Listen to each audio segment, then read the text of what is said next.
All right, everybody, it's here. We're here. It's that time. It's Monday. I know y'all are probably watching football. Luckily, the Chargers game is not till late tonight, or we wouldn't be here at all. I promise you, we wouldn't be here. But here we are. We're here. I'm prepared for the game tonight. Okay. But it's not till the 10 o'clock hour, so we'll be just fine this evening. Yes. No face painting? No. Or no. Can you do a one man letter on your chest? I'm wearing a jersey. I don't need to paint it on my body. I can represent through fabric. All right. I'm perfectly happy. That's right. with that. It's me and Allison. We're doing this again. We're here. I like that we were getting comments already. Yeah. Mr. Westhoff hanging out with us. I know that our Mr. YouTube guy, Mr. Michael DeFonte, he was liking the post earlier that we were coming back, so we might see our lone YouTube member join us. We'll see if he's around. But yeah, if you are here, if you're watching, if you're hanging out, give us a hey, hi, hello, how are you? And let's see who's here. We're gonna ramble a little. I do have a little sort of pseudo direction that we can kind of take tonight. Everybody saw the post about my thought. There's a reason why I had the thought, and we'll get into that in a minute. But what happened this week? Any museum related goodies that we need to know about? I'm just gearing up for Friday. Oh, well, what's the Friday? Friday is our big live event with the Oz influencers and podcasters. Oh, yes. So I've been working on preparing everything for that and trying to get things ready even without having the people here. And it's a little challenging, at least from the technical side of it, because everyone's like, so what kind of cables do we need for this? And I'm like, honestly, I'm not really sure because I haven't been in the space, but let me check for you. So yeah, we're doing that, and I'm singing. Oh yeah. So I went and I rehearsed today, and it was so nice. It was really, really nice. I have not been able to sing for a long time. And I'm pretty pleased with how things sound so far. The girl that I am singing with is, you might recognize her. She is Dot from Dusty and Dot. I don't know what that is. There's some videos on our Instagram, and I think my Instagram too, where we did the children's program. Toto and I were on it, and it's a reading program. Yeah, that I remember. Sure. With the puppet dog. Okay. Yes. So it's the girl from that program who has been on Broadway and is just phenomenal. But our voices are very complementary to each other. So it's kind of nice hearing, I'm not as as rusty as I thought I was, but the fact that we blend so well is really nice. So we will be performing together on Friday. And what are you singing? I don't know if I'm allowed to tell you that. We all know it's wicked stuff. Just it's not wicked stuff. Oh, okay. It's not. No. Okay. It's Judy stuff. Okay. Yeah. Okay. It's like a Judy mashup. Oh. Okay. Yeah. All right. Yeah. All right. Interesting. Yeah. I like it. Something that no one has ever done before? I mean, it's original. Well, so then the arrangement is original. That's what I mean. Yeah, that's what I mean. Yes. Tara and MK from Down the Yellow Brick Pod have done it. Okay. Because they're the ones that put it together. Okay. Yeah. But outside of that, nobody has that I'm aware of. That's what I'm saying. So. Yeah. And how do we acquire this video for next week's show? Of me? Of you, yes. I don't know. Of the two of you, yeah. I don't know if there will be one, really. You got to come to the event so you can see it. Oh my God. Sorry. Oh my God. No, Sorry. we're putting out the call. Somebody has a phone in Chittenango. No. Make this happen. I want you to show up. Well, of course, but some of us are many hundreds of miles away. No excuse. Many hundreds of miles away. What's up, Mr. Freddie? Right here. Hi, Freddie. Yeah, so Friday at 7:00 at the Legion here in Chittenango. We will have Tori from the Oz vlog and Tiffany, who is Follow the Yellow Brick Girl, and then Tara and MK from Down the Yellow Brick Pod. And me. I don't have a huge following, but I'm there. But so then what? So outside of you singing, what is the event? What are you all doing? It is mainly the girls. Yes. They are doing a night of music and trivia. There's a costume contest. So it's a public thing. People can show up and just sort of hang out, and it's an Oz event. And yeah. Okay. Yeah, it's going to be a lot of fun. And if these are people that you follow on socials, I mean, they all have pretty large followings. It gets people excited, brings in a different group of folks, maybe some young folks. So yeah, I think it'll be great. And then Saturday, we're having an event so they're all coming out here for a retreat weekend, which normally they have at Land of Oz on Beach Mountain in North Carolina. Mm-hmm. But because they got caught real bad at the hurricane at the end of last season, so they're not opening this year. So we have the retreat here, and we're doing that event Friday, but then Saturday night for their retreat group, we're having a special thing just for them, for the 30 or so people. So it's going to be a packed weekend. I'll be working all day and well into the night. I'll need my caffeine at that point, I think. Well, okay. Then we know what we're doing for episode 17, everybody. It's the recap. Like a recap? Recap of the weekend. Where did Allison go wrong? Is the question. Right now everything feels pretty good. I feel like we're very prepared, or at least as much as we can be, which makes me think that I've forgotten something, because it feels like it shouldn't be this comfortable right now. Well, that's exactly what happened to me this weekend when I went to the Comic-Con, and I was like, I've got this locked down and this is going to be a great weekend. And I got there and I realized that I forgot 2 banners. No. Yes. Oh, that's no good. Yeah, no. But what was even funnier is, so we go to this Monroe Comic-Con every year. They invite us out. They're good friends to Big Dog Inc. This year they knew that it was our 15-year anniversary, so normally we have just a corner there, me and CB Zane. Oh, right. And they gave us another corner, so we had a big end cap zone, and so we brought Christine out to kind of take that other side, which was great. And so when in the past few years, CB has shown up. We've had all the banners.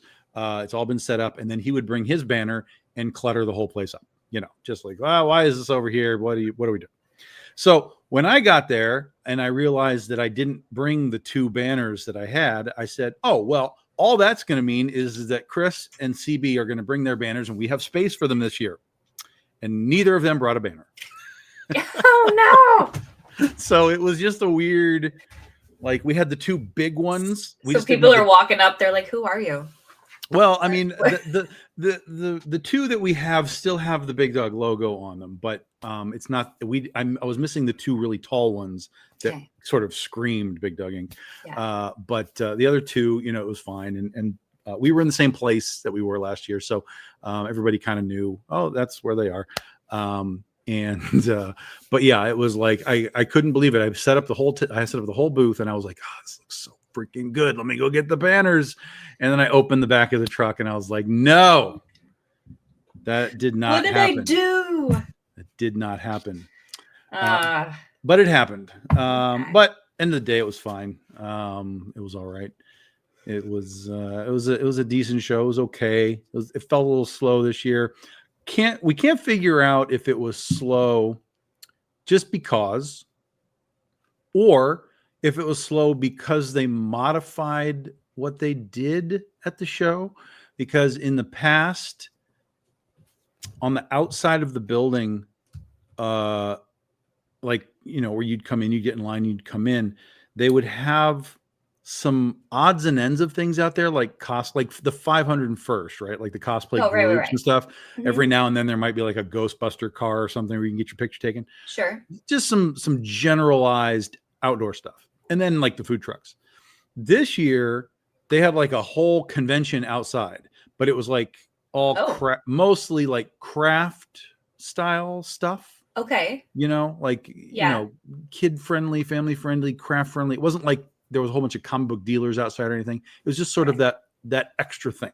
And so we weren't sure if on the inside we were like, well, is it lighter because there's a whole bunch of people outside that aren't, filtering in, or is it even just lighter outside than they expected? And that means it's just lighter everywhere. And then on Saturday I went to they have a fantastic burger food truck. Like, oh my God, this is a fantastic place. And so I was like, I have to get my burger, guys. I'm going. So I went out, and that was sort of my answer, because in the years past, as soon as I got to the food truck, there's usually 10 people in line.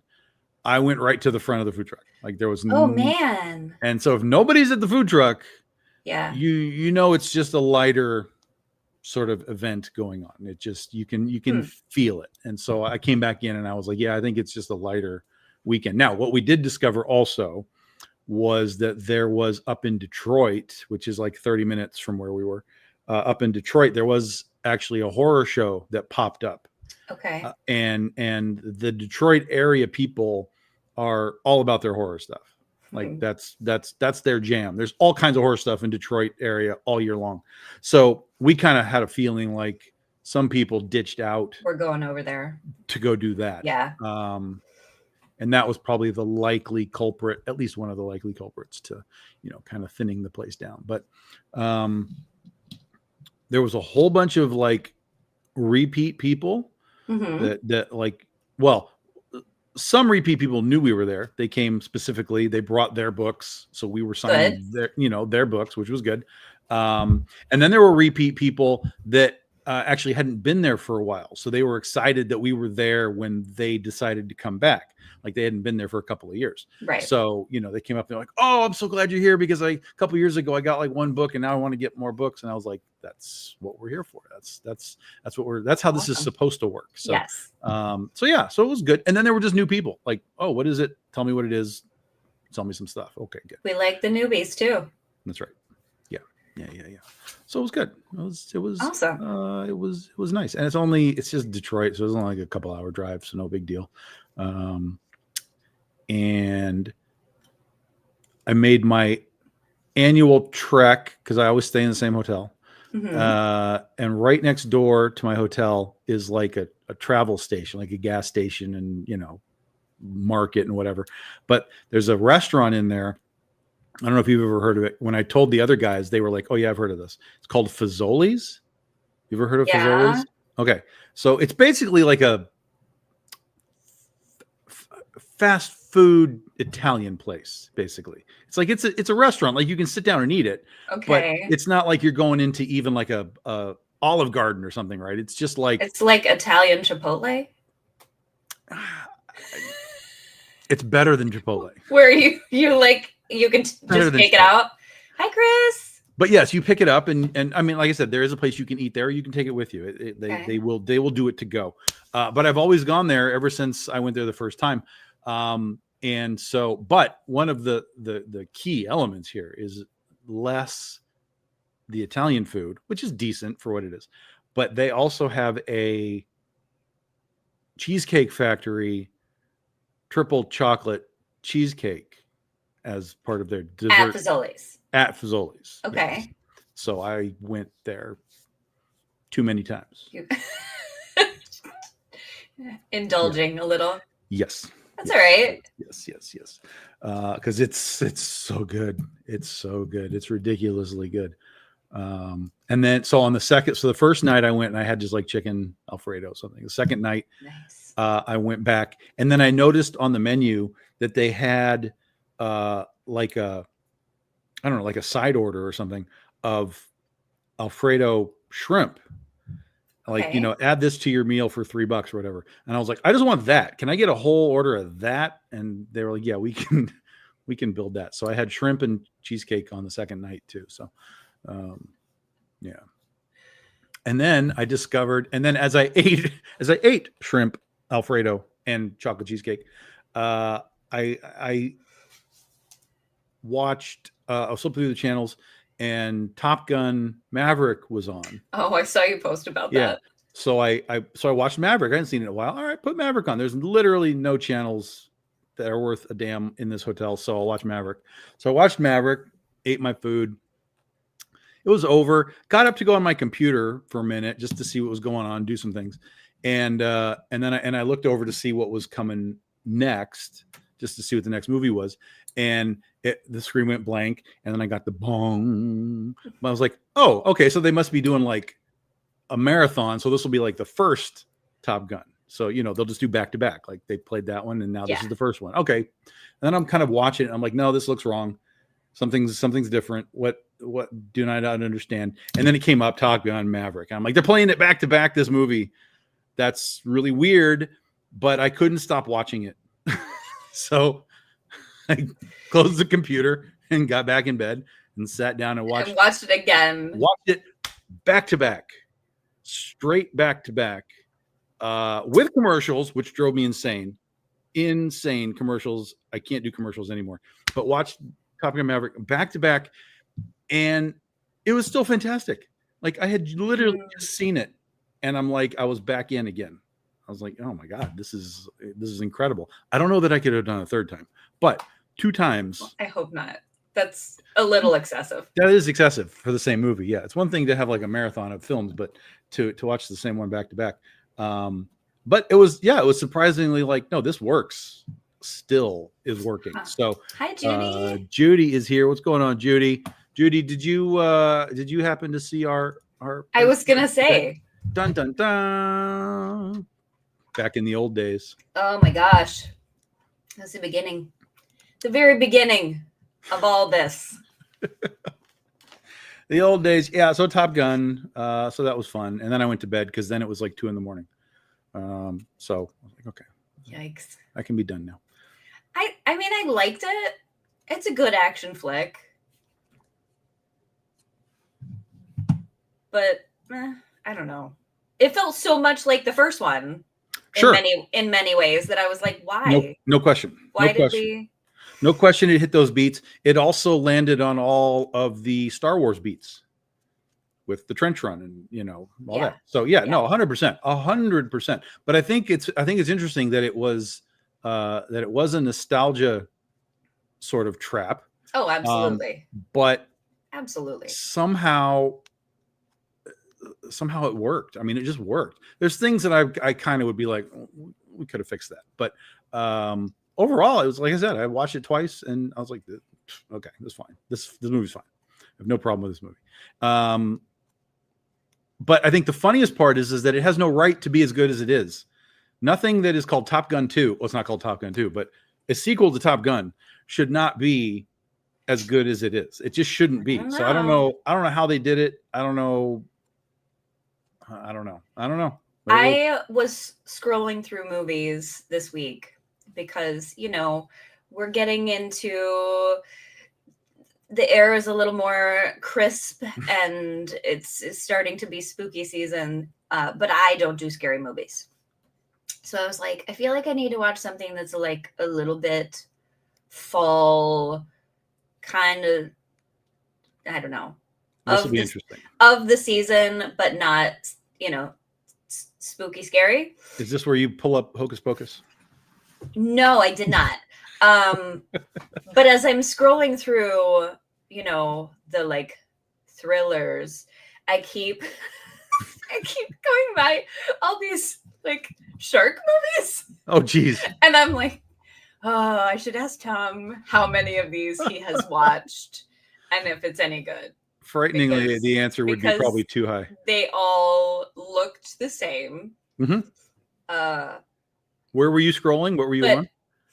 A couple of different things. I was on Paramount Plus and Netflix, I think. And so you weren't even in like the Tubi world of shark movies, like you were. I think there were some on the Roku channel too. Sure, yeah. But yeah, I just kept.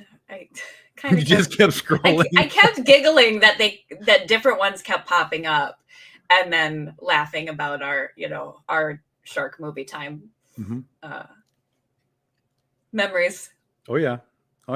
I was tempted because I thought, well, those can't be very scary, right? Those have to be almost generally not. They're almost amusing. They're almost comedies. Usually, Yeah. they're almost comedies.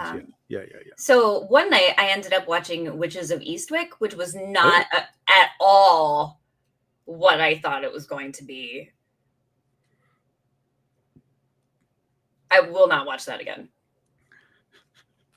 I know that movie, but I have never seen it. No. I don't know what I thought it was going to be, but that was not it. Isn't that like a Sandra Bullock movie? No. Or am I cross-pollinating? No, it's Michelle Pfeiffer and Cher. And Michelle Pfeiffer, yeah. Okay. Yeah, I've not seen it though, so I don't know. It's not good, or it just wasn't your vibe? It is both. Okay. Maybe both. Okay. I mean, I have never heard anyone weird. Talk about the greatness of Witches of Eastwick before, so I think you're safe in saying that it's not a great movie. Yeah, I don't know. I don't know what I thought it was going to be, but whatever it was, that was not it. That was not it. Okay. All right. So did you watch anything else? Or did that just dissuade you from looking? Well, I watched that one night. I watched, weirdly, Thelma and Louise was under thrillers. Sure. And I had not ever seen that before. So I watched that too. Wow. Like the next night or two nights after that. All right. And I wanted to love it. Listen to you. You're like Allison hates everything right now. I love it. I wanted to love it. There were a lot of good parts. Yep. But I kind of hated their relationship. Okay, sure. Yeah. Like they're supposed to be like besties, but really they kind of, even from the beginning, are like not very nice to each other. And then at the end, they're like, "Oh, it's fine. I love you. Let's just." I don't know. It was very strange to me. This is why we need to get Allison on my movie show, because there's going to be so many unique takes on the stuff that I know I've seen that you've never seen. I love that. I love that you've never seen that, and you've got this completely outside the box take from what most people who kind of came up with it would have. I love that. I was not convinced of that like best friend relationship. Yeah. Okay. And it was more like we're casual friends or frenemies Yeah. who got into an uncomfortable situation because of someone's past trauma. Okay. And that's the only reason that they're together. Yeah. Sure. And I don't think that's what it's supposed to be. That's interesting. I haven't seen that movie in a long time. I don't remember like loving it, but I remember being like, this is all right. You know, it's a movie. It's fine. I don't know that I'd have to watch it again to have a specific take, I think, but I will say though, I totally understood where they were, because it was like, when life just keeps throwing awful things at you, yeah. and you're going, why? Just stop. Just let me breathe for a minute. So yeah, I got the sort of nothing is in your control thing. Yep. But I was not convinced of that friendship there. Okay. No, that's fair. That's fair. So far, those 80s. That's a 90s. That's 19. a 90s. Well, I know that. That was a 90s. Is it 90 or like early 90s? Look it up. Let's find out. But I was going to say the 80s, early 90s movies, they're striking out for me right now. Thelma and Louise is 1991. Yeah. Okay. 1991. Okay. Yeah. I was thinking I knew that was 90 on the dot. But yeah. Okay. I recently came to the realization that Roadhouse is an 80s movie. Like I firmly believe that was in the 90s, but it's actually 1989, same year as Batman. We differ on this one too. What, you don't like Roadhouse? I mean, I understand why you don't like Roadhouse. Didn't you say you hated it? Roadhouse? No, I love Roadhouse. I love Roadhouse too. Roadhouse is fantastic. It's fantastic nonsense. It's great. Yeah. Roadhouse is great. Love that. Yeah, I've been doing something similar. I've been watching some stuff, but purposefully this time, not besides Top Gun. I've been trying to find stuff that I have not seen before. Whether it's 80s or recent or whatever. It's just like that's sitting there and I've never seen it and I'm going to do it. Right. So I've done that 3 times so far. Which is kind of what I did. Yeah. Oh, absolutely. Yeah. Twice at least. But again, I specifically went looking for, yeah. I haven't seen that versus, oh, I want to watch that, but I've seen it. I want to watch something else. So okay. I've done 3, and the first one, oh my God, I don't remember the first one. That's how bad it was. That was the first one. Oh no, first one. First one was I just forgot it again. What is going on right now in my head?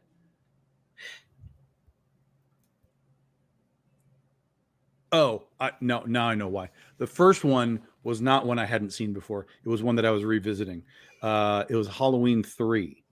Because in the Halloween series of films, Halloween 3 is the one that doesn't have Michael Myers. Because they originally Halloween, the film idea was that each film, assuming you made sequels, would be a different story, sort of like an anthology. So it would be Halloween, but a different story. Halloween, but a different story. And so they did the first 2 as Michael Myers because it was so popular.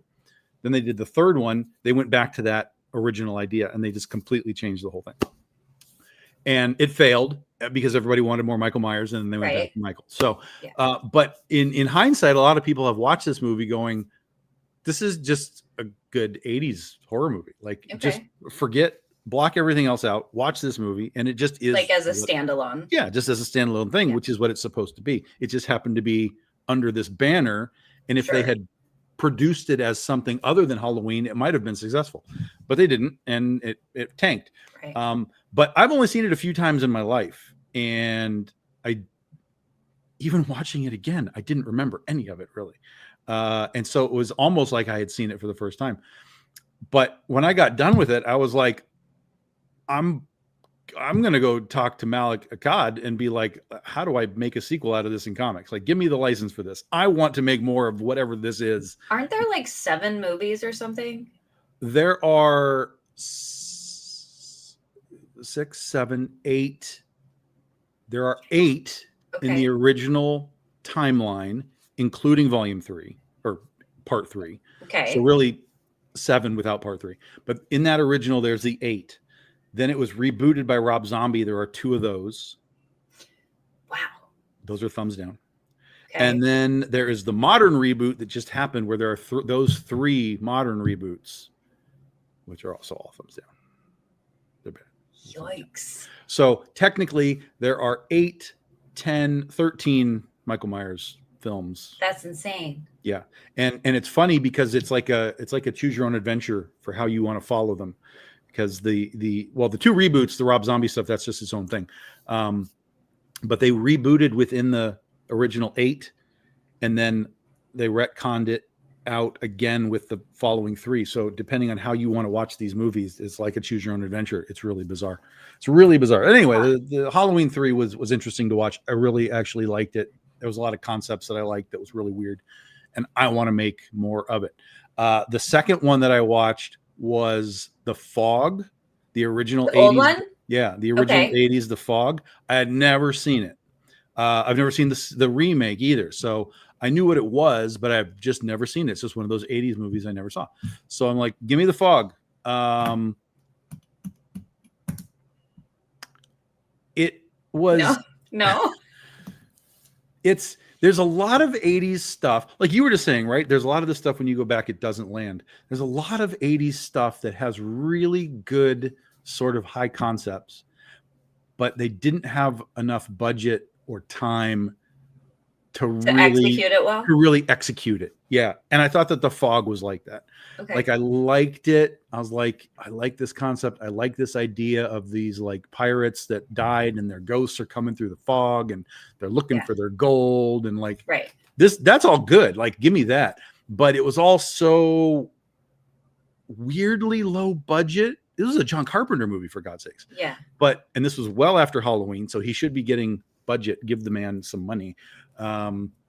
It just felt so low budget and so under executed that it didn't really hold my attention. I was watching, but I was like, it's not particularly gory. It's not particularly scary. It just doesn't. Just my kind of movie. It just is. You'd be fine. You would be fine. Like it's.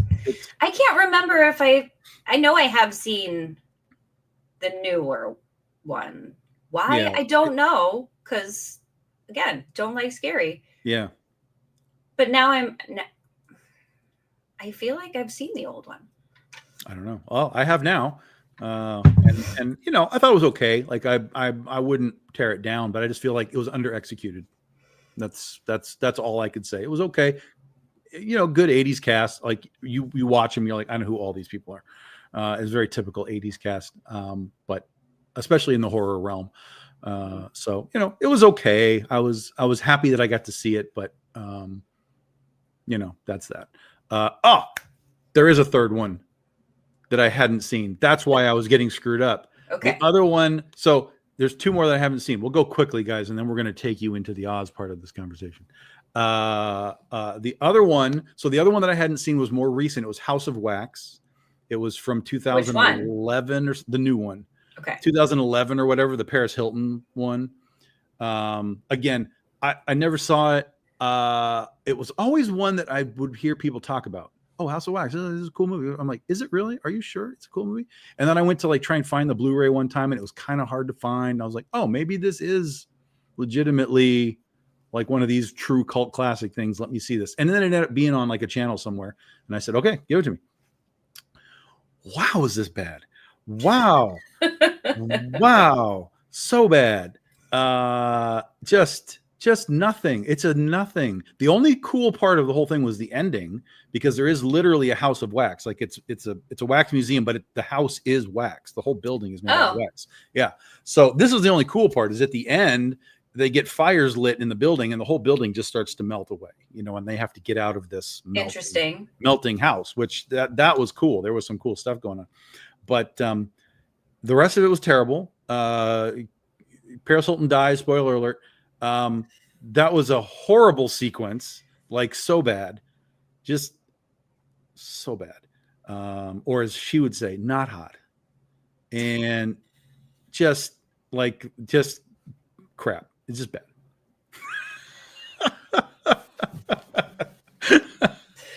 Ooh. Okay. That's like. All right. What was the last one?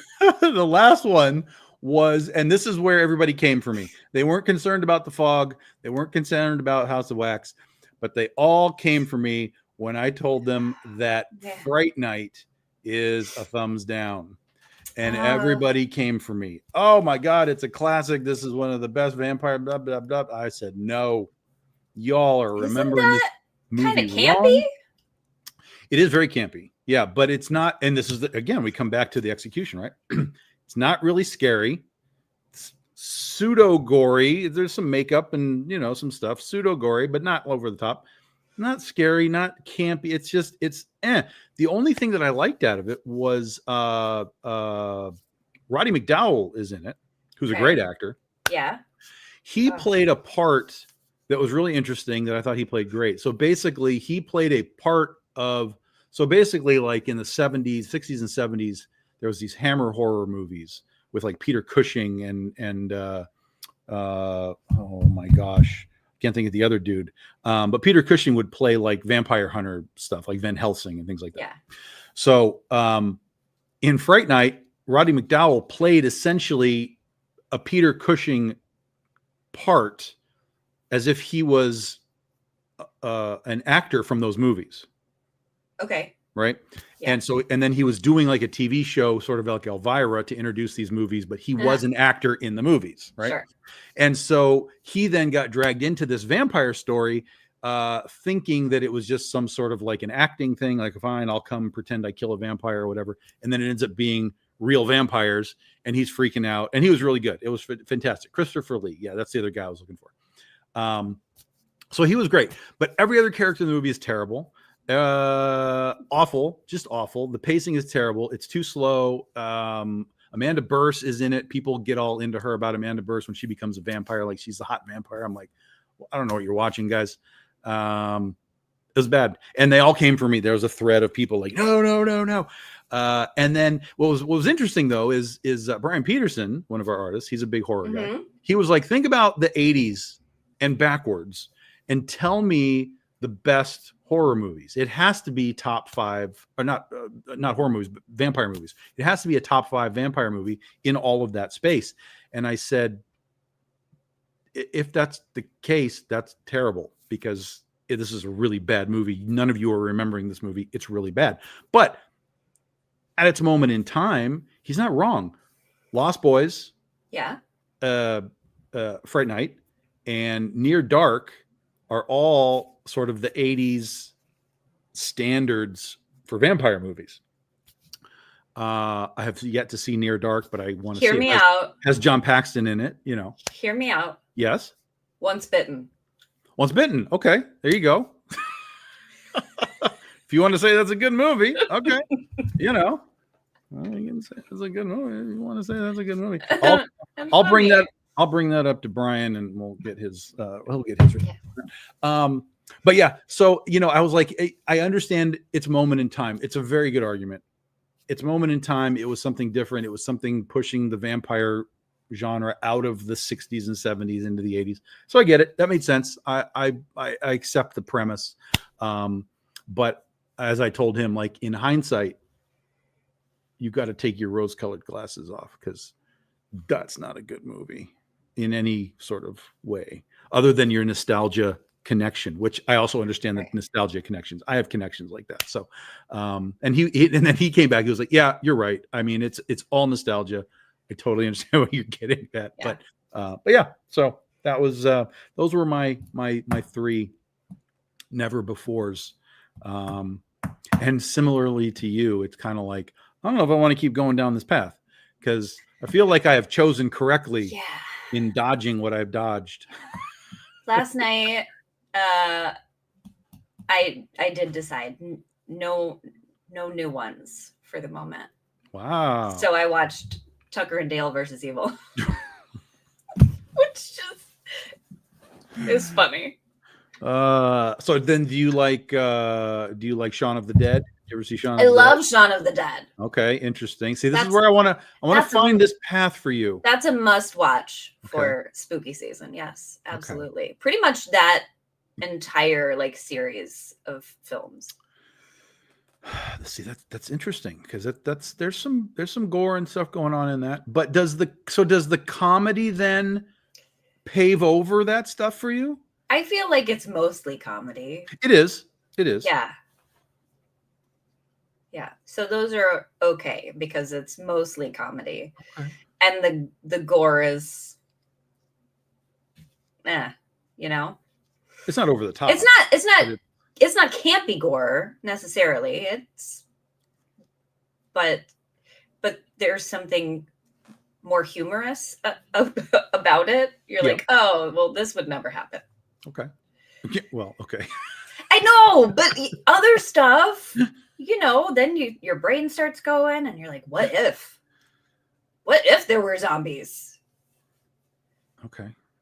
And it's scary. So when they take the realism out of it and it's just like silly. Yeah.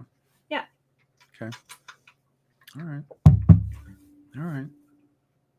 You're always throwing me curveballs. I like it. Gotta keep you on your toes. I like it.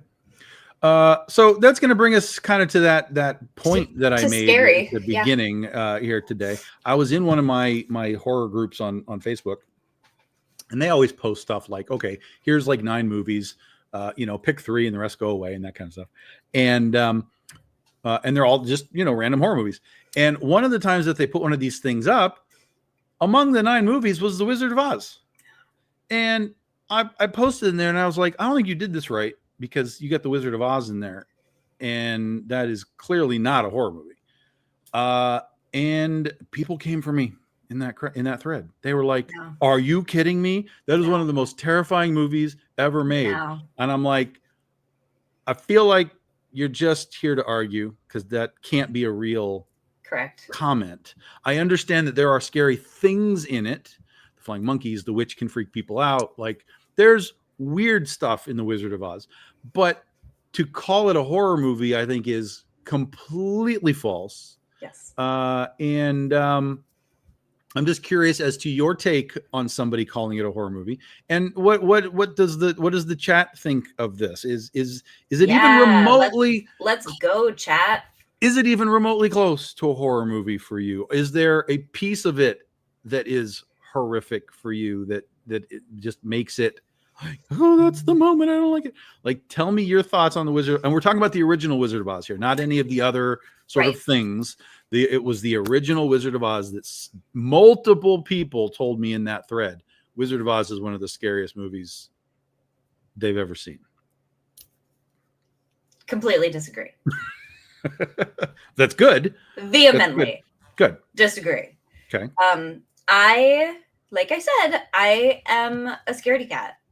Things freak me out, and I've been watching that movie since I was like 2 years old, and it never scared me ever.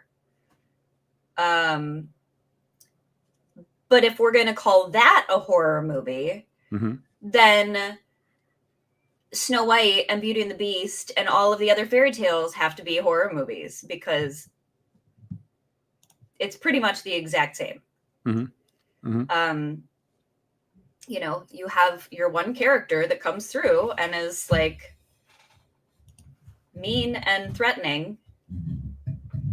Like, yeah, I mean, if that witch makes it a horror movie, then why wouldn't the witch poisoning the girl be a horror movie? That's what I'm saying. Right? Yeah, and maybe to them that would be. I mean, if I were to bring that up to them, maybe they would say, "Oh yes, that's a horror movie." But again, no. I would my brain would any fairy tale would then have to be a horror flick. Well, I think that old school fairy tales are horror movies ready to happen, like because they are. If you're those are cutting off if you're cutting off parts of your feet. Yeah. So in that context, yes, but in the Americanized version, I don't think that any of this can be considered horror movie. And let me give you something to just put it in perspective. Sure. So when I was two-ish. The very first Disney sing-along songs is something that I was given. Okay. For a birthday or something. Okay. And are you familiar with those at all? I don't think so. Okay.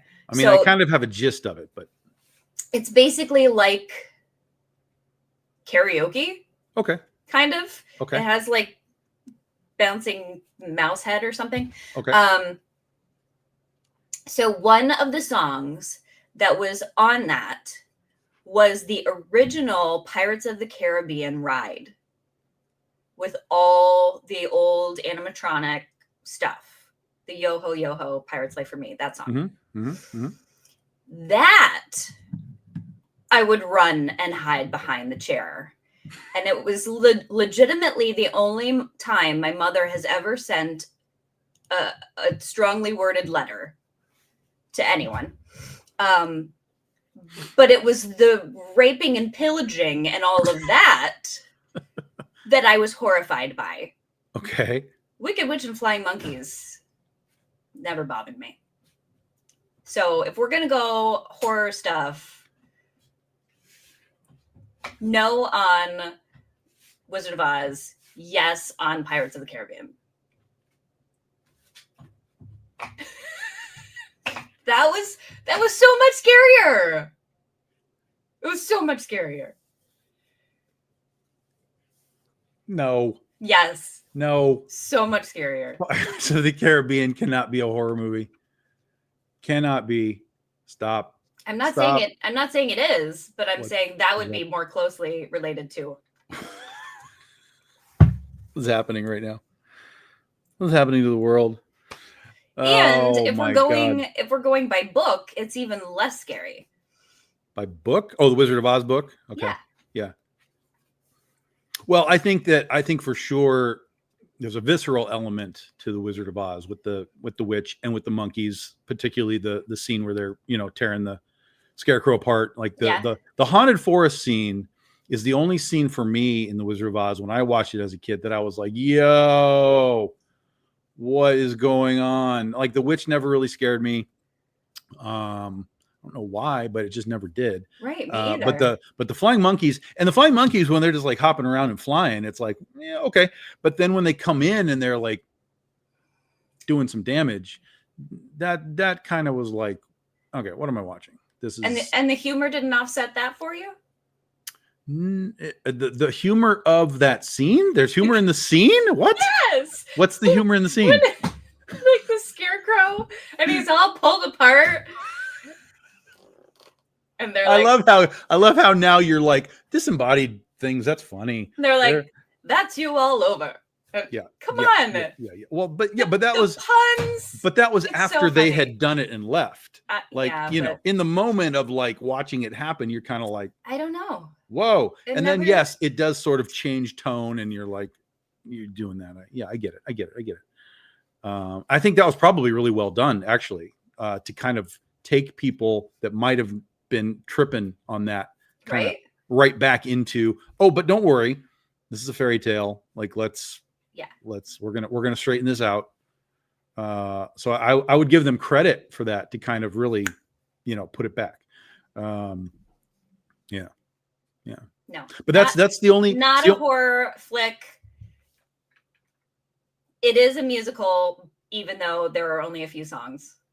Sure, it's a musical. Yeah, absolutely. I would call it a musical. Yes. Yeah, for sure. But like for when I write my comic Legend of Oz, I've had people come and be upset with me that the witch wasn't scarier, because to them in the movie, the witch was a super scary thing. But to me, the witch was never scary. She was not. So I didn't present her as that type of scary. I presented her more as like a Darth Vader scary, that's yes. versus the cackling scary thing. She's a great villain. I don't think she's necessarily scary. Yeah. I often compare her, like Wicked Witch and Darth Vader, most epic villains of all time. See, I used to believe that Darth Vader was a great villain, and then I matured and realized he's not. He is a great character, and he has one of the best, particularly when you add the prequels, he has one of the best character arcs in storytelling. But I always used to, think about, oh, Darth Vader is a great villain. But then you watch the movies, he's really not. Okay. He really doesn't do a most whole lot. notorious. That's a good word. That's a good, yes. That is how I phrase it in I like that. My tours. That's good. I like that. 2 most notorious villains of all time. Very good. Okay. Very good. Very good. Very good. I like it. Now Tom can accept it. Yes. Yeah, I can accept it. That's great. It's all context and words mean things and whatever. So yeah, no, I like that. That's really good. So we put that to bed. These people are crazy. They are. The Wizard of Oz is not a horror story.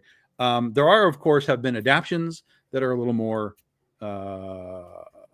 rough and tumble of the Wizard of Oz, including something that is really driving me crazy because it apparently does not exist. Oh no, it doesn't. It does not exist. There's a trailer, a little teaser. It is terrifying. It is terrifying. Mark Baum made me watch it kind of against my will one day. Because I had seen parts of it and I was like, no. That old lady, man, I can't. It's the creepy eyeballs. No. Nope. So if you guys are curious, this was something that was teased many years ago. You can find this on YouTube. There's a little teaser. Years, yeah. Yeah, it's been a number of years. And when I went to go look for it, it does not exist. It was not made. So the gist of it is this was sort of like a sizzle reel that they kind of created to then get funding to then make the movie, and it just never happened. So it was going to be, from what I understand, like a Shudder movie, like one of the streaming types of things. And it just never happened. But the trailer is really kind of interesting. If you guys want to go check it out, you can check it out. I can't play it here because we'd get kicked off, but it's there. And I want this to happen. I'm really curious to see what in the world these guys had in mind. So Oz is not meant to be like that. It's supposed to be magical and light. It doesn't mean it can't be magical. That's maybe not not magical. It's not going to be light, but it's not magical. It's like even Return to Oz is borderline too much. They go dark. Yeah. But I can accept that. But like legit scary, no. Just keep it out of Oz. Those like, I'm gonna be super gritty and dystopian. I don't really like those either. Yeah. I'm kind of over the dystopian thing for sure. Why? That Why do we kind have of to take everything and make when the whole we're gonna make Winnie the Pooh a horror story. And right, we're gonna put come on, guys. Yeah. Just I think that there's a place. Yeah, I think that there's a place for it, but it's oversaturated in that context. And unless you really have something unique to add to it, just changing the setting doesn't really work, if they can make Pooh, Blood and Honey, they can make that. Yeah. But we don't want Pooh, Blood and Honey either. And that's the thing. MGM is going to end up, the rights are going to expire before too long. And there's going to be those people that are like, let's make it scary, Well, but they can do that now. Wizard of Oz is public domain. If someone wanted to make if they're doing Bomb, yes. Mm-hmm. Yeah, right. They wouldn't be able to use ruby slippers and all that kind of stuff. But if they wanted to make horror Oz, they could do it right now. Nothing would stop them. I vote no. Again, I vote yes, but only in the context of what are you doing? If you're doing if Gale is just Blood and Honey and it's just Oz with gore for the sake of it, I don't want it. But if there's a story that you can kind of tap into there, that you can be like, this is where we are, this is where we're going, this is what we're connecting to, then I'm interested. Doesn't mean I'm gonna like it, but I'm interested in what that is. But yeah, like Bambi the Revenge, there's what? Yeah, there's an animatronic Bambi movie of some sort and it's just Bambi running around, stabbing hunters. What is wrong with people? And there's Popeye the Slayer Man, things like that. So that's what I'm saying. Those things are like making 90210 Shark Attack. Those are just lowbrow. We're not bringing anything. We don't intend to bring anything. Just is this, and so I don't want that. This explains why the world is the way it is.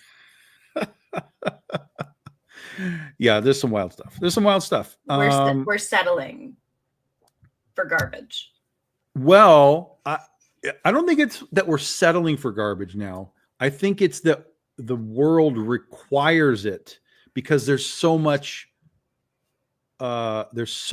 content required for all of these. Used to be you made a movie or you made a VHS. That was it, right? And then it became straight to video, became an explosion. You could still do straight to DVD, like all that kind of stuff. And then streaming came out, and all of the streaming, there used to be just Netflix. Now there's a million streaming services. Mm-hmm. So all of these things require content, and people want to make movies, man. No. So they make these bad movies and get them on streaming. With an original idea. I don't disagree.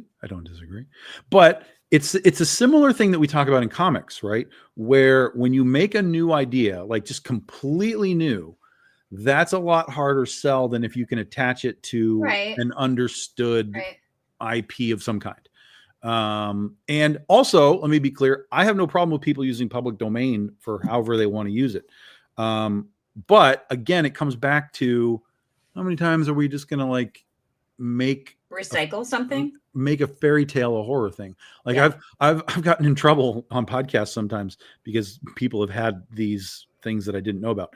But I would be like, anytime you make like a comic book and all you do is just add Demon Hunter or Devil Hunter or Slayer.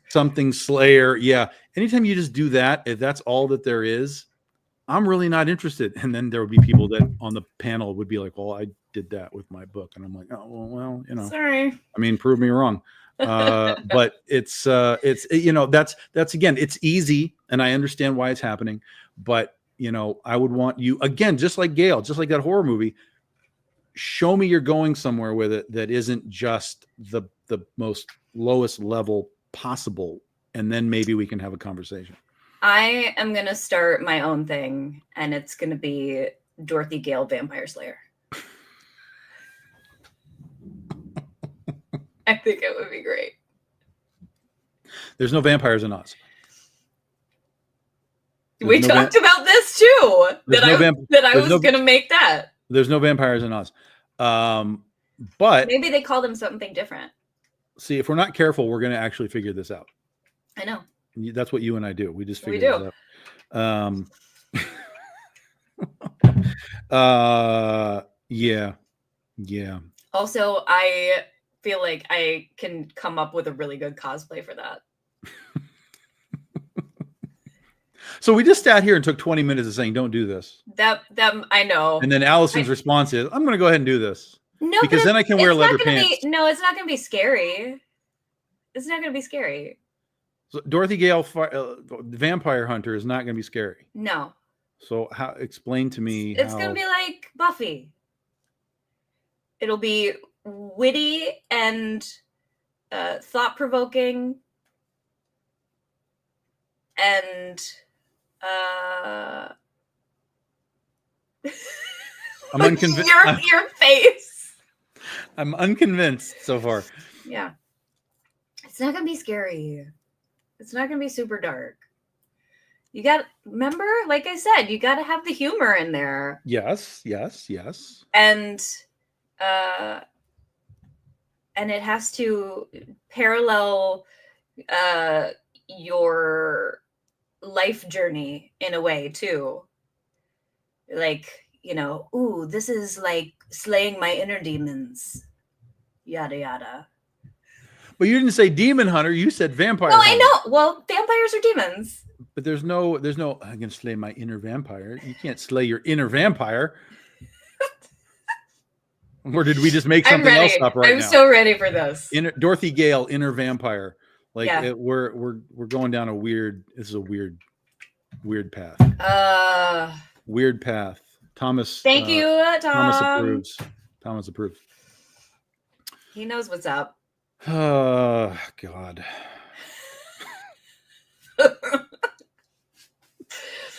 That was not where I. That was not where I expected this conversation to go. You're gonna love it. Yeah. It's like princesses versus zombies. I mean, that's what it's gonna be. I mean, well, but we already have that, so it's got to be beyond that. You've got to find a way to take it beyond that. Like Todd McFarlane did with his Oz stuff. Oh. Don't. Do you not know what I'm talking about? I do. Oh, okay. You gave me a look like, what do you mean? Like I was about to really show you something. Mm-mm. That's a big no from me too. Big old nope. We actually have like all the toys. All of them? You have the whole set? Yeah. Wow. That stuff's hard to get. Yeah, some of them get put out during the holiday. But not Dorothy. Nope. Nope. Poor Dorothy. We refer to her as Bondage Dorothy. Yes. I don't like it. Again, nothing. I should not be that dark. Sorry, but no.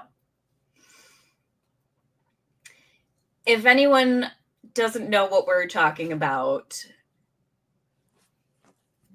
you can find Google out very it. quickly. You can Google it. Yeah, just Google McFarlane Toys Oz, and you'll find out everything you need to find out. Oh, Lord.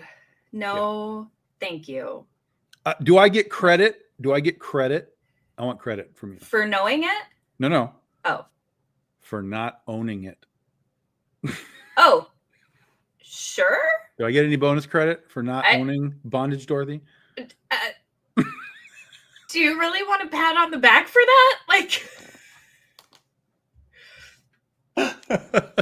hey, do I get credit for not being creepy? Sure. Gold star. I never had any of that stuff. I remember when it came out, people were all over it. And it's relatively expensive stuff now. Yeah. A lot of that McFarlane stuff is, but, again, when you attach interestingly enough, I don't know why I just thought about this. It must have not done well enough, or maybe it just got too much flack, because I would assume that if it went over well for him, that he would have just been like, well, let's do this for Wonderland and let's do this for, whatever else. But I have a feeling he got a lot of flack. Wonderland, I could see. I feel like that lends itself to horror more. Sure, but you'd still end up with because that's bondage, already Bondage Alice. But I mean, that's already creepy and it's already kind of dark. Sure. Yeah, I don't know. But that's so those, did they do a comic about it? Like no. a full story? No, okay. No, it was just toys.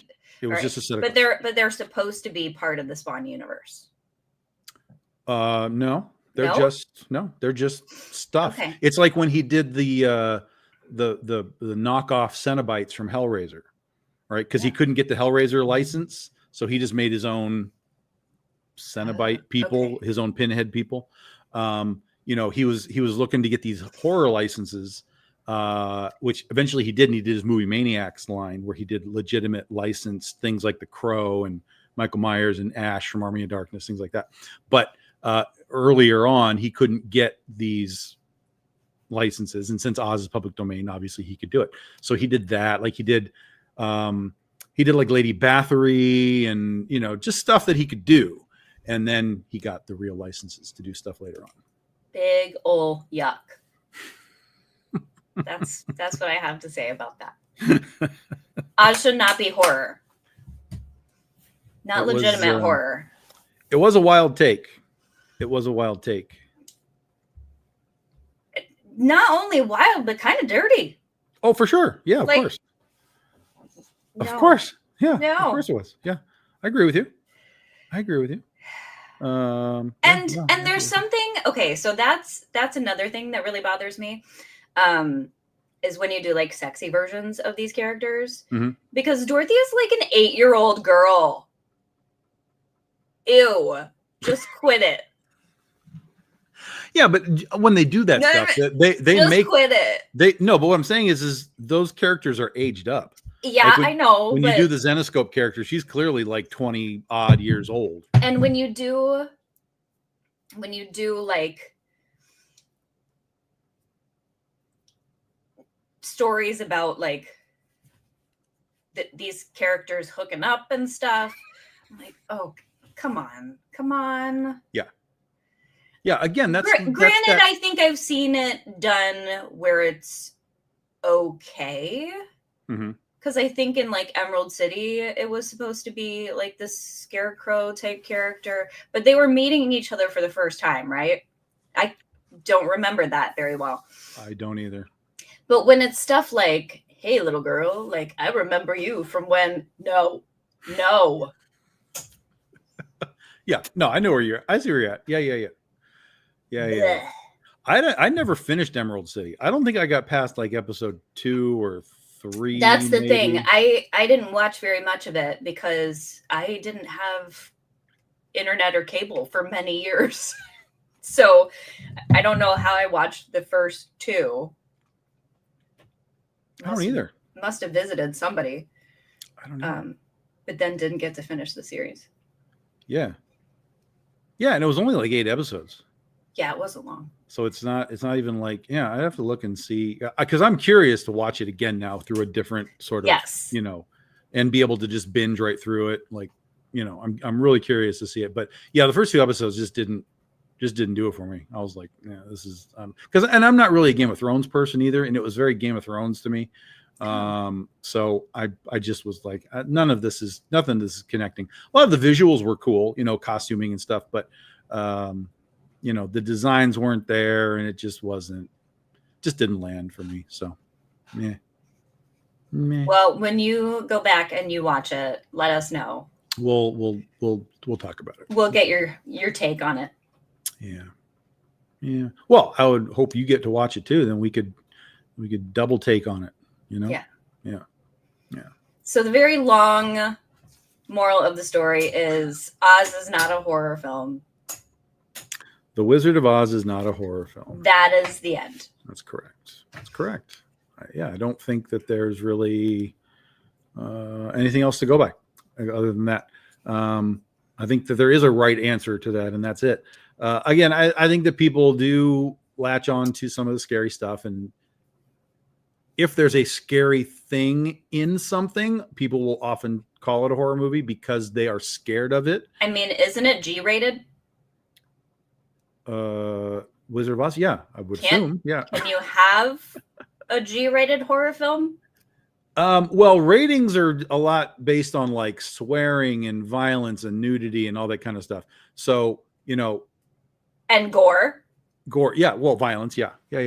So, if you don't have those things, it's hard to sort of. So we don't have gore. Yeah, it's hard to put it. Well, I mean, we have the scarecrow's guts everywhere. It's nothing. It's nothing. I love that. That's great. I love that. It's nothing. Come on. It's good. I like it. No, it's not a horror movie. I totally agree. I completely agree. And we've put that to bed. Yeah. We still have it seems like everyone agreed with us too. So for sure. That's good. We have good viewers. Yes. We have the correct viewers. And we still have a little bit of time left in here, guys. Tell us about how the Kickstarter's going. Kickstarter is going good. Let's put this up in here. So the Kickstarter, guys, dun dun dun. Remember, we have 9 days left. It ends a week from Wednesday night, a week from 2 days from now. It's going well. For those that don't know, it is this big old book. It's so pretty. Legend of Oz: The Wicked West. This is the first 4 volumes, which means you are getting 1 through 6 of the original miniseries, and you are getting 1 through 15 of the ongoing series. 21 issues total in one big book.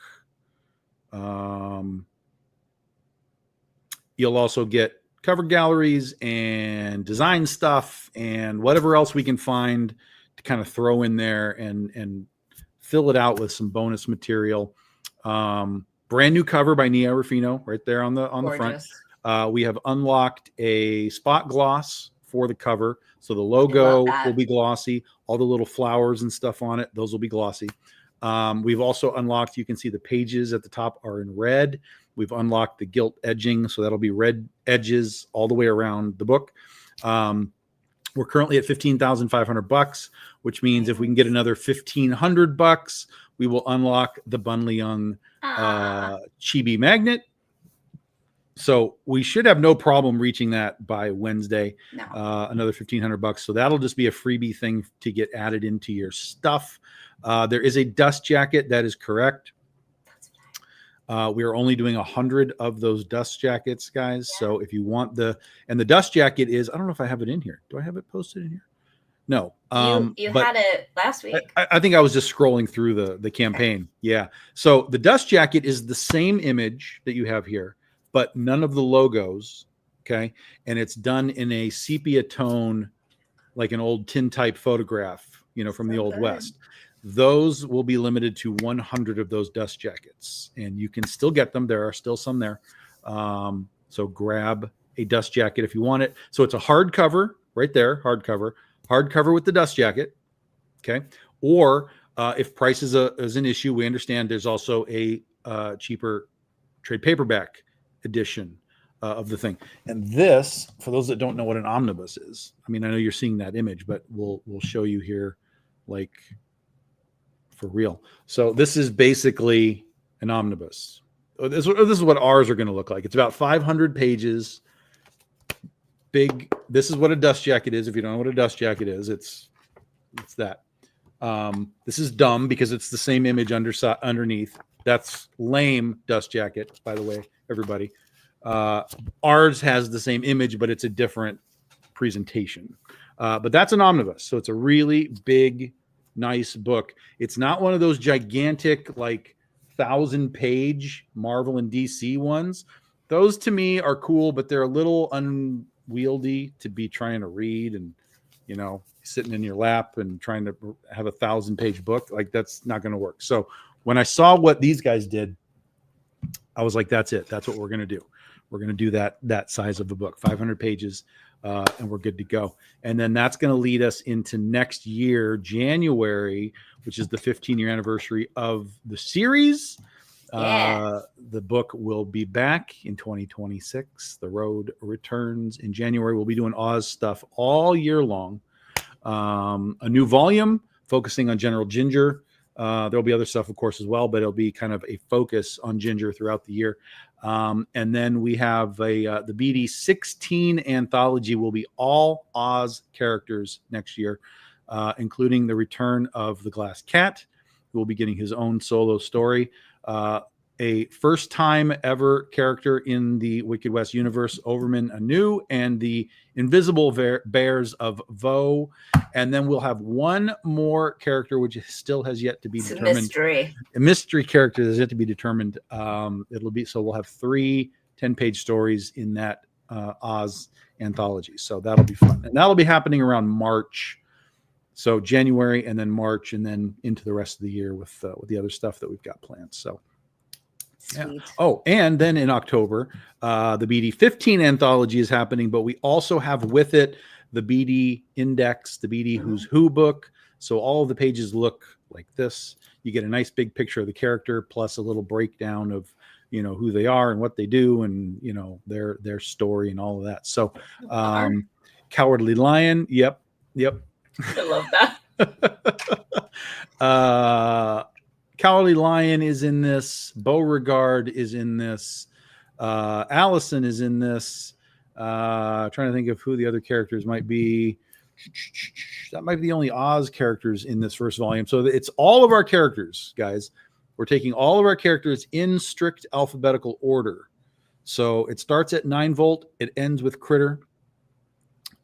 And that's the first volume. It's going to be 34 pages. Each one of these pages is done by a different artist. There's no duplication. So we have 34 different artists doing these things. Cowardly Lion was done by our friend Jen Brumall, who is instrumental in Oz existing, with her helping with design work and stuff. All that design work will be part of the omnibus. So you get to see some of the behind the scenes stuff as well. So yeah, there we go. Sweet. That's what's happening. Hooray. That's what's happening. And then for those So that are interested, the BD 15 anthology is our annual anthology with 3 stories from 3 different BDI characters or situations across all of our things. We'll show you one right now. This has never been revealed before. You guys get to see it here tonight. Our Patreon people got to see this about a couple of weeks ago. You guys get to see it tonight. Pocahontas, sort of in your realm of Dorothy Gale, Vampire Hunter. This is Pocahontas if she was a vampire. This is a spin-off from our Princesses versus Zombies book. Basically, the idea with Pocahontas is Pocahontas if she was a vampire. This character is a cosplayer who likes to do cosplay mashups, and so she created this. Okay, for Halloween, I'm going to be Pocahontas if she was a vampire. And then, of course, the zombies start to rise behind her, as you can see, and Princesses versus Zombies is off to the races. So there we go. Yeah. There we go. We're getting a movie. Dun, dun, dun. If she was a vampire. Yeah. And it's funny because Pocahontas is always the one that I get writers asking, like, hey, I want to write that thing. I'm like, you don't get to write it till I write it. Yeah. Oh yeah. I get writers all the time. Like, hey, so can I write that thing and that thing? And that? I'm like, nope, you can't do that. No, you can't. Sorry, no. That's what I'm doing. We've done some. We just got a backer on the campaign. Yay! Dun, dun, dun, dun, dun. Somebody just bought the hardcover. So I get asked all the time, like, hey, I want to write that, and I'm like, well, you can't, because I'm writing that, and this is what I do. I do offer opportunities for writers from time to time. They have done some stuff for the past couple of BD anthologies, but this year I'm writing it all. Next year I'm writing it all. I'm the boss. I get to do what I want. But I do have some writing opportunities that I have given to some people for 2027 when we bring the Critterverse back full steam. So get ready for 2027. Myself, Lori Calcaterra, Pat Shand, officially CB Zane now. I talked to him this weekend. CB Zane is now officially attached to this. And we have one more spot for somebody to write and do a book within the Critterverse. If you are a writer, I will tell you now, if you are a writer, you are welcome to pitch yourself to me.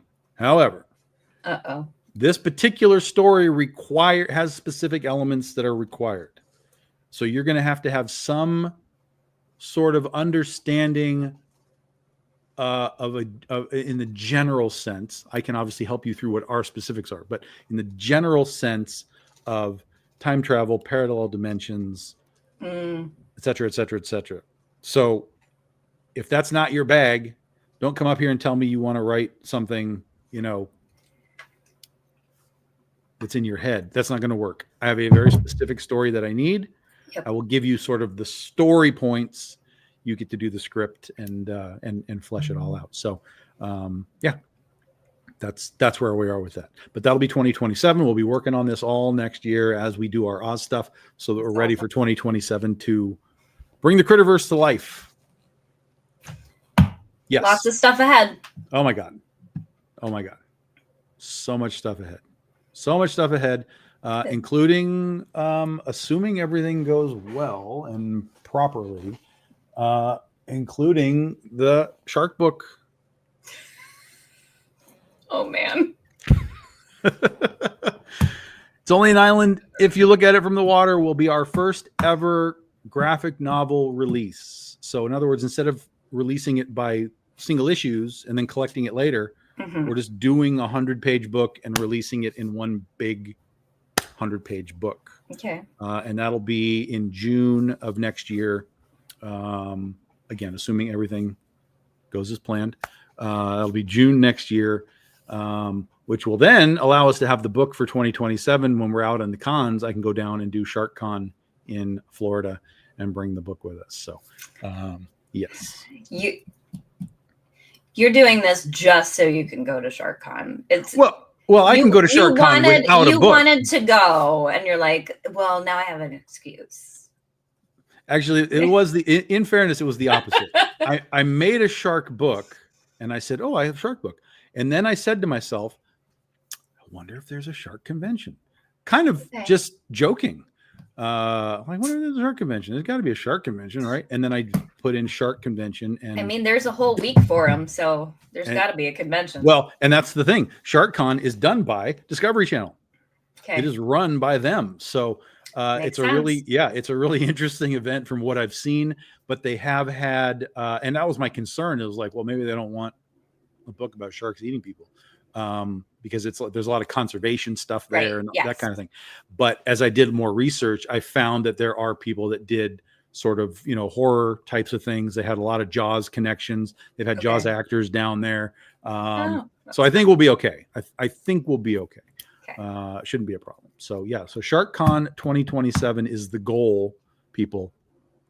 It's the goal. That'll be amazing. That'll be amazing.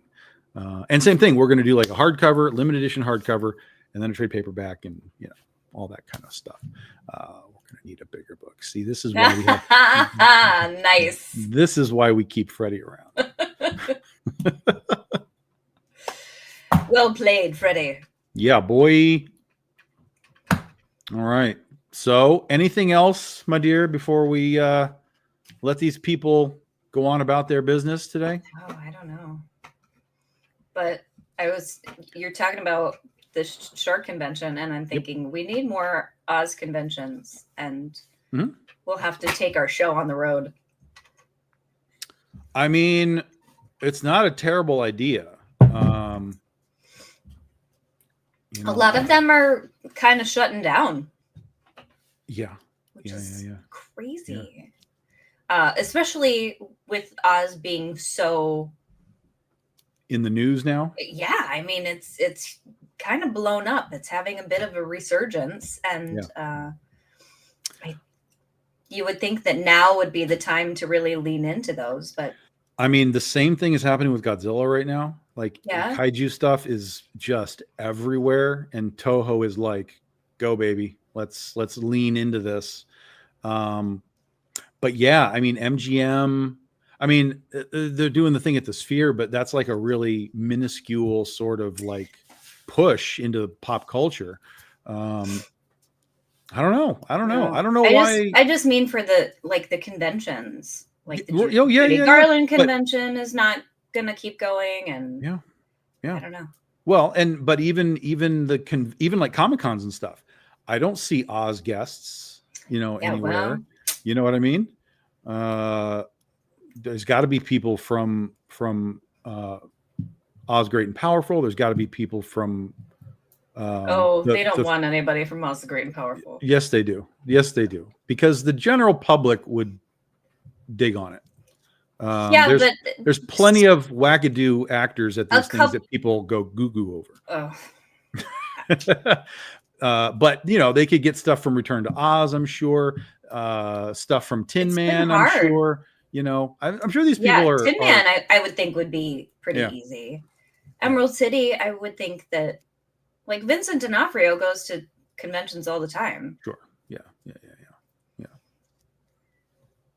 Yeah, I don't know. And especially this year with the 40th anniversary of Return to Oz, I would have thought somebody somewhere would have been like. There were so many anniversaries. Yeah. I don't know. It's all right. I don't know, man. It gives Just remember, us an opportunity to take over. That's correct. That's correct. I 100% agree. There is a vacuum of space for the potential of that, without any question. So, you know, you guys got enough crap in that attic to, make another museum. So figure out a way to, figure out a way to box it up and put it on the road. And even if you're taking it to existing conventions, just to kind of be like an event within an event, you know what I mean? Yeah. I'm sure that you could probably reach out to cons and be like, look, we're a museum. We're not really looking to sell anything per se, but what if we came and promoted Oz, promoted the museum, promoted Ozstravaganza, on and on and on and on. You might be able to get some people to be like, you know what that would require more of, though? What's that? Volunteers. Come on. So if you're a volunteer, if you're a writer, volunteer, message me. If you're a volunteer, message Allison, and we'll make this stuff happen. Yeah. Woohoo. Yeah. I think that's fine. And if it's random conventions, then technically we could get volunteers from outside. Mm-hmm. It's like, we're coming to a town near you. Would you like to volunteer? Mm-hmm. Yeah, I like it. I'm here for it. I like it. And then what you guys need to do is then you just need to create some sort of a museum exclusive thing that you can actually sell and promote as you're moving around. So you're going to go and you're going to promote the museum, right? But okay, what can people do at your booth? Well, you can see all of this. You can see this. But we also have a Wizard of Oz item that you can only get from Ozstravaganza. Yeah. Wherever we happen to be, et cetera, et cetera, et cetera. So something like that too, like just a little extra bump for, your guys' appearance. Yeah. I'm ready. Yeah. All right. Excellent. See, Freddie's already volunteering. You can go to Pennsylvania. Freddie will volunteer. Okay. It'll be fine. That's not crazy far. Freddie will get it done. But yeah. Okay. That's it, guys. We've done it. We did another 90 minutes. Episode 16 in the books. Episode 17 next week. Recap of Allison's singing and dancing. Dancing. Not that I can't, but not for this particular show. Oh my gosh. Thank you, Colleen. Good to see you. Bye, Colleen. Glad you were here. Guys, we're letting you go. Have a good week. Have a good weekend. If you are in the area, this event that Allison talked about earlier, Chittenango, New York, all things Oz Museum, and the Legion down there. But just go to the museum; they'll help you out. Chittenango, New York. It's sort of like middle north of New York, so near Syracuse. Yeah, you can check out our Facebook page. We've got some stuff on there for it. Mm-hmm. Mm-hmm. Yay! I'm so excited. There you go. Judy's coming. All right. She's bringing people. All right, guys, that's it for us tonight. We'll see you all next week.